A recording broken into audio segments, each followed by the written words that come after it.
Good morning class fourth. आज हम पढ़ेंगे हिंदी व्याकरण, आपकी हिंदी की सेकेंड बुक, चैप्टर 13 कहानी लेखन।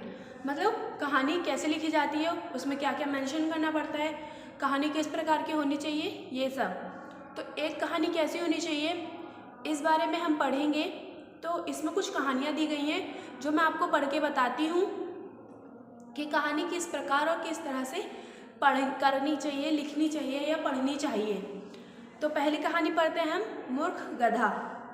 यानी एक धोबी के पास एक गधा था। धोबी हर सुबह कपड़े के गट्ठर गधे पर लाद कर घाट पर ले जाता, वहाँ गधे को खुला छोड़ देता। मतलब ये कि एक धोबी था, उसके पास एक गधा था।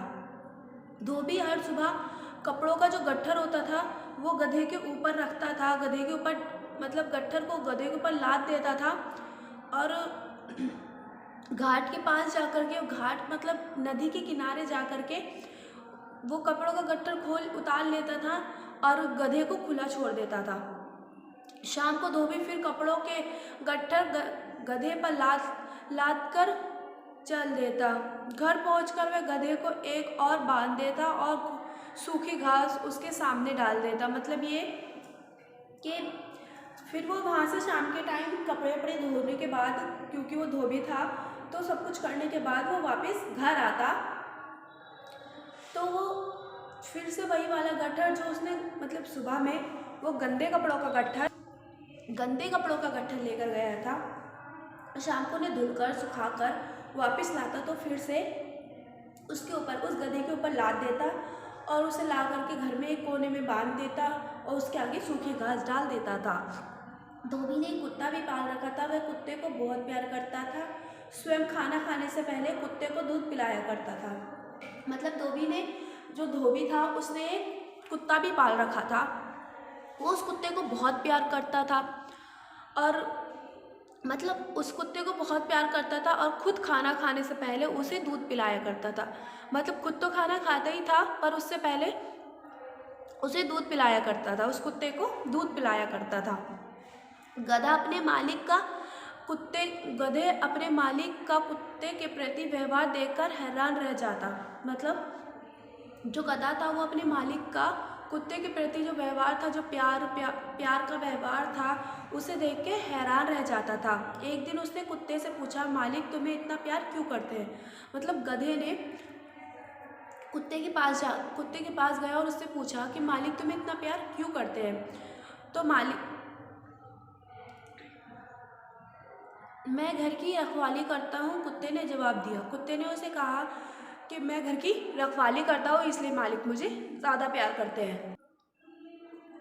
अब गधे ने भी मालिक को खुश करने की ठानी। मतलब जब उसे कुत्ते से ये जवाब मिला कि मैं घर की रखवाली करता हूँ इसलिए मालिक मुझे ज़्यादा प्यार करते हैं, तो गधे ने भी यही ठानी कि मैं भी मालिक को खुश करूँगा। वह रात भर जाग कर पहरा देता। एक रात उसने देखा कोई चोर दीवार कूदकर मकान के अंदर घुसना चाहता है। मतलब उसने देखा कि कोई चोर आया है। एक रात उसने देखा कि कोई चोर आया है और वो दीवार कूदकर मकान के अंदर, मतलब धोबी का जो मकान था उसके अंदर घुसना चाहता है। गधे ने आओ देखा न ताओ जोर जोर से रेंकना शुरू कर दिया। मतलब उसने न इधर देखा न उधर, जोर जोर से बोलना शुरू कर दिया। उसका शोर सुनकर चोर भाग गया। गधे की ढेचू ढेचू की आवाज़ से मालिक जाग गया। मतलब अब जो चोर था वो भाग गया और गधे की इसकी ढेचू ढेचू की आवाज़ से मालिक की आँख खुल गई। वो सो रहा था, वो जाग गया।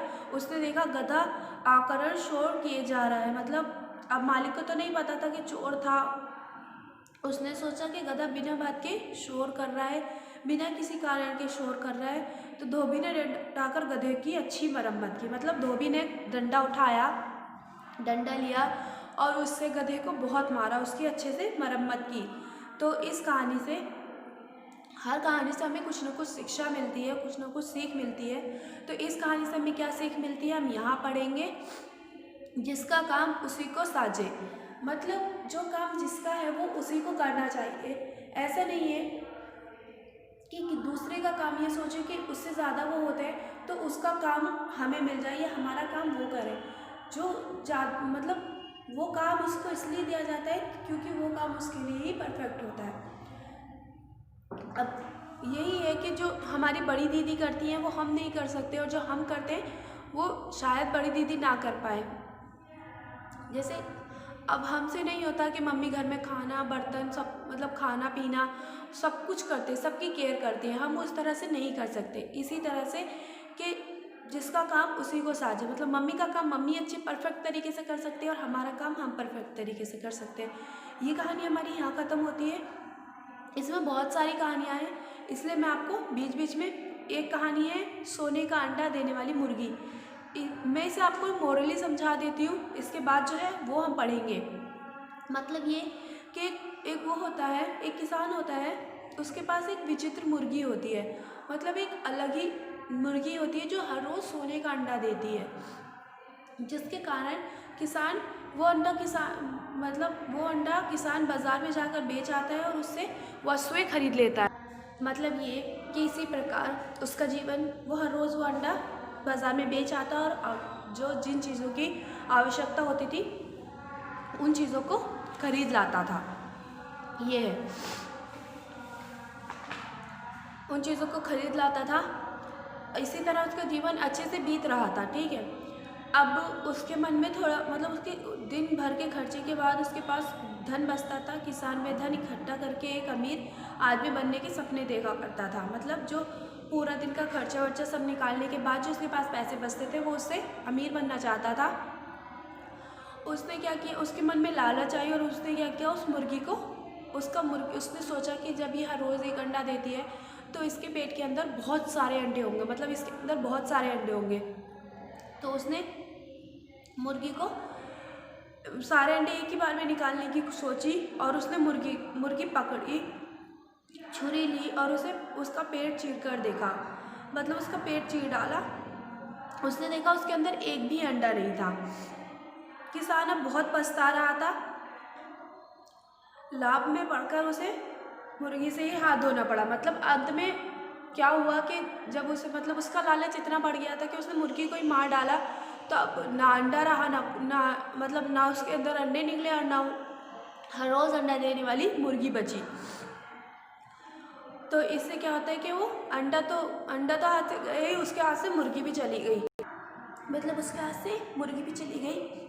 इस कहानी से हमें शिक्षा मिलती है कि लालच बुरी बला है, मतलब हमें कभी लालच नहीं करना चाहिए। लालच जो है वो बुरी बला होती है। अब पढ़ते हैं थर्ड स्टोरी, पहरेदार बंदर।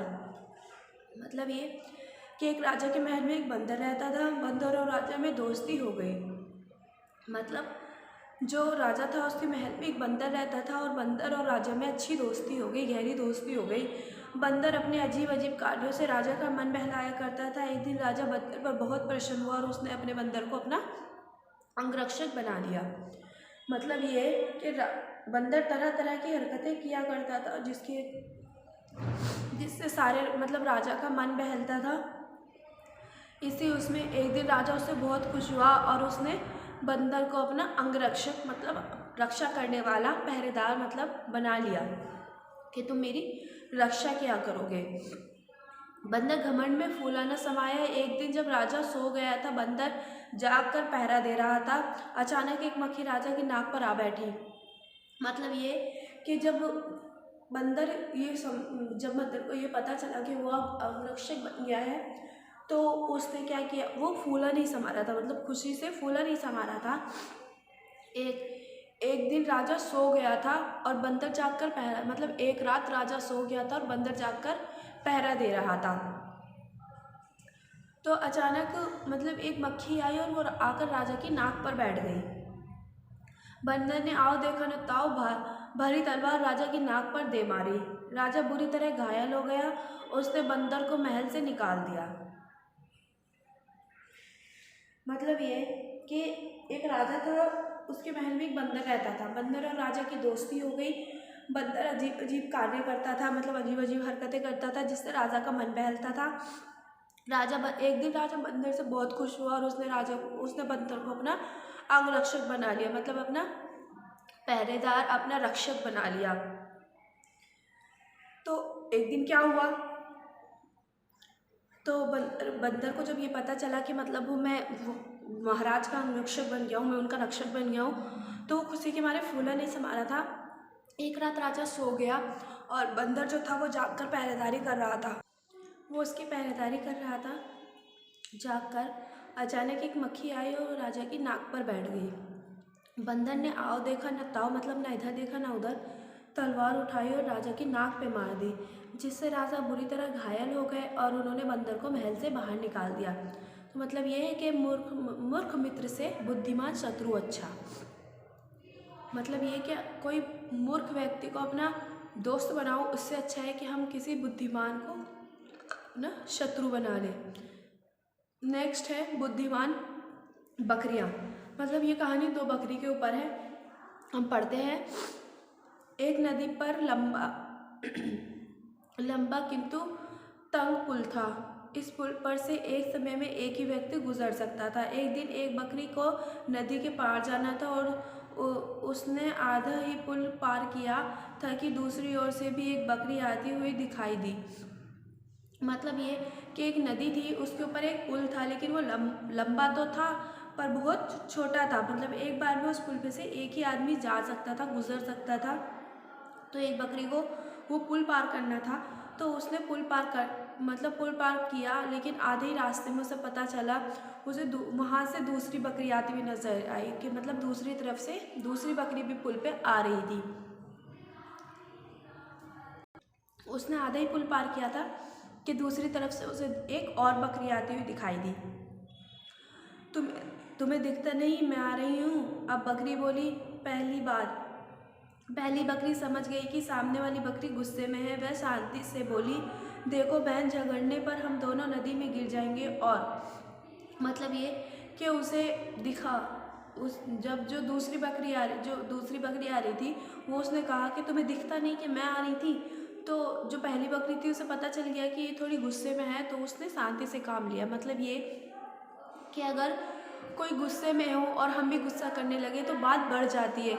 तो अगर कोई दूसरा गुस्से में है तो हमें शांति से काम लेना चाहिए ताकि बात ज़्यादा ना बढ़े।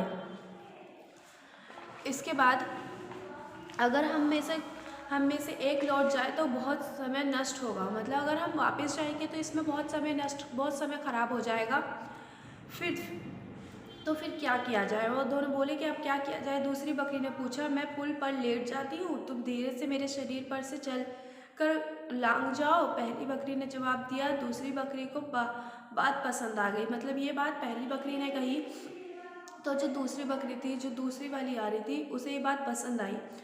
एक बकरी पुल पर लेट गई और दूसरी उस पर पैर रखकर दूसरी ओर चली गई। दोनों बकरियां खुशी खुशी अपने अपने रास्ते चली गई। मतलब ये कि फिर जो पहली बकरी थी वो उस पे पुल पे लेट गई और जो दूसरी बकरी थी वो उसके ऊपर से मतलब छलांग लगाकर उसके ऊपर से उतरकर चली गई।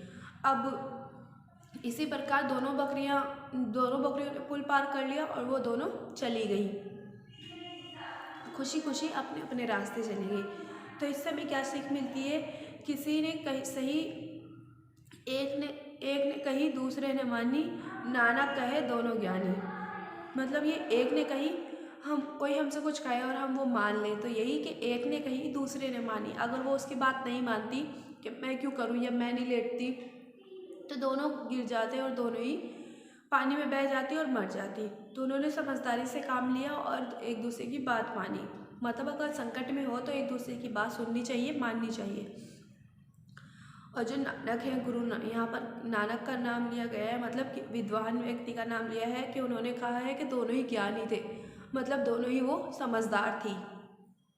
तीसरी, अब नेक्स्ट है चालाक बनिया और बालक। मतलब ये स्टोरी एक बनिया और एक बालक के बारे में है, एक लड़के के बारे में और एक बनिए के बारे में है। तो पढ़ते हैं। एक गांव में कालू नामक बनिया रहता था। वह पहले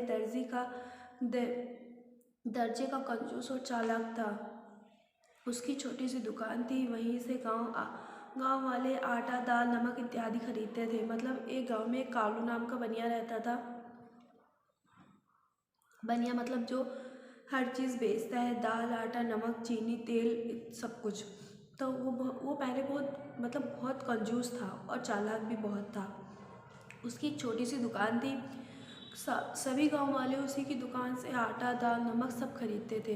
कालू सभी चीज़ें महंगे दामों में बेचता और काम भी कम भी तोलता था। सरल ग्राणी उसका न्याय चुप रह कर सह लेते थे। मतलब वे जो था वो हर चीज़ों को बहुत महंगा बेचता था और उन्हें कम तोलता था। और जो गांव वाले थे, जो ग्रामीण थे, वो इस चीज़ को देखते थे, इस मतलब उन्हें ये पता था, पर वह चुप रहकर सब सह लेते थे। एक दिन कालू की दुकान पर अच्छी खासी भीड़ थी। कालू अपने ढंग से सामान तोल तोल कर ग्राहकों को दे रहा था। मतलब एक दिन जो कालू बनिया था उसकी दुकान पर काफ़ी भीड़ थी, बहुत भीड़ थी, और वो अपने ही ढंग से, जैसे कि नॉर्मली कम मतलब महंगी चीज़ देता था और कम तोलता था, वैसे ही कर रहा था। वैसे ही सामान तो अपने ही ढंग में सामान तोल तोल कर सबको दे रहा था। जितने भी ग्राहक थे, जितने भी वहाँ लोग थे, उन सबको दे रहा था। ग्राहकों को रामू नाम का बालक भी था। उन ग्राहकों में रामू नाम का एक बालक भी था। वह मूंग की दाल लेने आया था। दाल का भाव 2 रुपये प्रति 100 ग्राम था। मतलब एक रामू नाम का बालक भी उन ग्राहकों के बीच में था। वह मूंग की दाल लेने गया था उसकी दुकान पर। उस टाइम 2 रुपये 100 ग्राम दाल 2 रुपये की थी।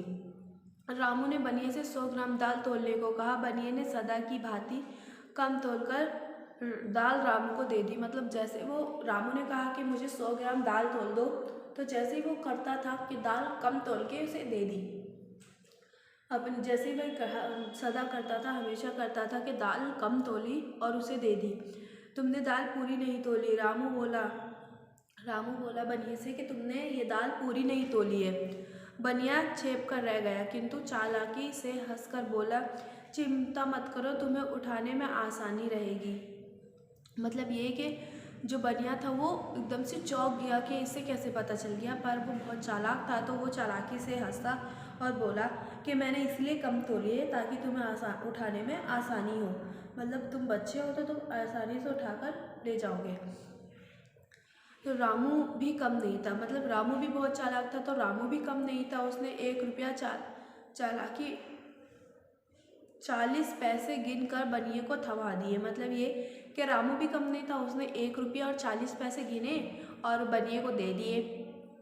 60 पैसे और निकालो। बनिए ने बोला 60 पैसे और निकालो। मतलब कि 1 रुपये में 100 पैसे होते हैं, तो उसने 40 पैसे दिए, 60 पैसे नहीं दिए। बनिया बोला उससे, रामू से, कि 60 पैसे और निकालो।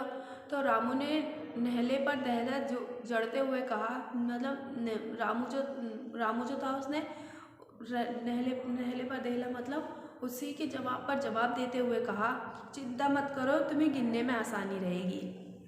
उसने कहा था ना कि चिंता मत करो, तुम्हें दाल उठाने में आसानी रहेगी, वैसे ही उसने कहा कि तुम चिंता मत करो, तुम्हें पैसे गिनने में आसानी रहेगी। कम पैसे हैं तो तुम जल्दी गिन लोगे, तुम्हें आसानी रहेगी। बनिया अपना सा मुँह लेकर रह गया। मतलब बनिया जो था वो नॉर्मली शांत हो गया और चुप हो गया। उस टाइम वो कुछ बोल नहीं सका। तो इससे हमें शिक्षा मिलती है कि जैसे को तैसा। मतलब हमें जो हमारे साथ जैसा करता है हमें उसके साथ वैसा ही करना चाहिए, उसे सबक सिखाने के लिए। यहाँ इसकी एक्सरसाइज मैं व्हाट्सएप ग्रुप में शेयर कर दूँगी। ये हमारा चैप्टर ख़त्म होता है। इसमें स्टोरीज़ थी, कहानियाँ थी जो आपको समझ में आई होंगी। इसकी एक्सरसाइज जैसे मैंने अभी कहा व्हाट्सएप ग्रुप में शेयर कर दूँगी। Thank you, have a nice day.